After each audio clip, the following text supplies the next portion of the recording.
warahmatullahi wabarakatuh. Kenalkan, nama saya Dela Sapitri. Saya dari Prodi Agribisnis Fakultas Pertanian. Di video ini, saya akan menjelaskan tentang materi pengertian konsep Islam Nusantara. Oke, sekarang kita masuk pada materinya ya. Islam Nusantara adalah istilah yang akhir-akhir ini mengundang banyak perdebatan sejumlah pakar-pakar ilmu. Sebagian menerima, sebagian menolak. Alasan menolak mungkin adalah karena istilah itu tidak sejalan dengan keyakinan bahwa Islam itu satu dan merujuk pada yang satu sama, yaitu Al-Quran dan As-Sunnah. Seperti jamak diketahui, Al-Quran sebagai sumber utama agama Islam membuat 3 ajaran. Pertama, akidah, yaitu sejumlah ajaran yang berkaitan dengan apa yang wajib diyakini oleh mukallaf menyangkut eksistensi Allah, malaikat, para utusan, kitab-kitab Allah, dan hari pembalasan. Yang kedua, ajaran akhlak atau tasawuf, yaitu ajaran berisikan tahlil dan tahlil, yakini membersihkan jiwa dan hati dari sifat-sifat tercela dan menghiasi dengan sifat terpuji. Yang ketiga, ajaran syariat, yaitu aturan-aturan praktis dalam kurung al-ahkam dan al-amaliyah yang mengatur perilaku dan tingkah laku mukallaf, mulai dari peribadatan, pernikahan, transaksi, dan seterusnya.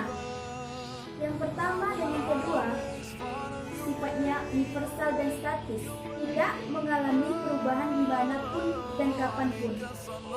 Tentang keimanan kepada Allah dan hari akhir antara orang dahulu dan sekarang, antara orang-orang benua Amerika dengan benua Asia. Demikian juga keikhlasan dan kejujuran adalah prinsip yang harus dipertahankan. Tidak berbeda antara orang Indonesia dengan orang Nigeria.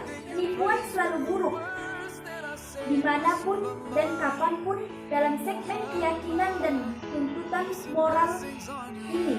Islam tidak bisa diempel-empel dengan nama, tempat, nama waktu, maupun nama tokoh. Sementara yang ketiga, yaitu ajaran syariat, masih harus dipilih antara yang tasawuf atau qat'iyat dan istiriat. Hukum qat'iyat seperti kewajiban sholat 5 kali sehari semalam, kewajiban puasa, keharaman berzina, tata cara ritual haji, belum dan tidak akan mengalami perubahan dalam kurung statis walaupun waktu dan tempatnya berubah.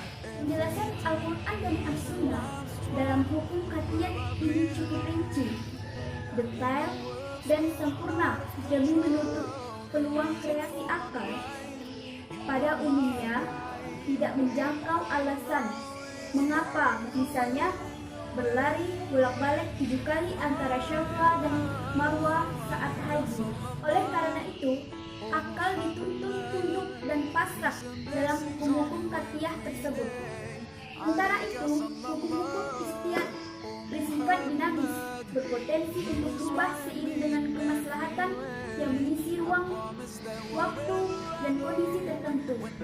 Dalam pengertian hukum yang terakhir ini kita sah dan wajar menambahkan pada Islam Tadelsis, seperti Islam Nusantara, Islam Amerika, Islam Mesir, dan seterusnya. Makna Islam Nusantara tak lain adalah pemahaman, pengamalan, dan penerapan Islam segmen fikih muamalah sebagai hasil dialektika antara nas, syariat dan urf, budaya, dan realita di bumi Nusantara.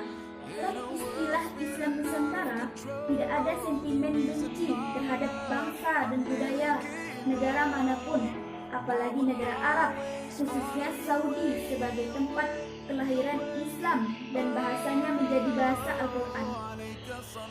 Sekian dari saya. Wassalamualaikum warahmatullahi wabarakatuh.